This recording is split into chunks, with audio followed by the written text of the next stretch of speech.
Therapy অতীত, এবার তৃণমূল কাউন্সিলরের স্বামীকে রীতিমতো জুতো পেটা। এমন ঘটনায় চাঞ্চল্য ছড়িয়েছে বীরভূমের বোলপুরে। এবারে ভোটের আগে নির্বাচনী প্রচারে তৃণমূল নেতা অভিষেক বন্দ্যোপাধ্যায়কে বারবার রেজাল্টের দিন ডিজে বাজানোর কথা বলতে শোনা গিয়েছিল। পরে যখন বিপুল সংখ্যাগরিষ্ঠতায় বিজেপি তৃণমূলকে ধরাশায়ী করে রাজ্য সড়কে দল হিসেবে প্রতিষ্ঠিত হয়, তখন সোশ্যাল মিডিয়ায় বারবার কটাক্ষ করতে দেখা যাচ্ছিল ডিজে বাজবে, যে ডিজেকে সোশ্যাল মিডিয়ার নাগরিকরা কটাক্ষ করে বলছিলেন ডিম আর জুতো। এতদিন পর্যন্ত বিভিন্ন নেতাকে লক্ষ্য করে সেই ডিম থেরাপি করতে দেখা গেলেও জুতো পেটা সাধারণত লক্ষ্য করা যায়নি। আর এবার সেটাই দেখা গেল বোলপুরে।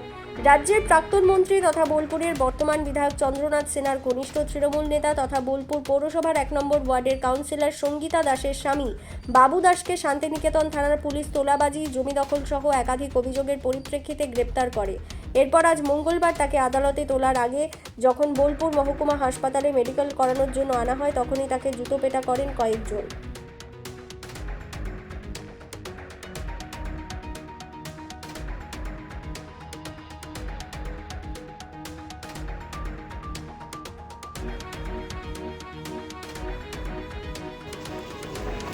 ওরা কি বলবে? কি বলবে তোমার বিরুদ্ধে যে অভিযোগ আছে, কি বলবে?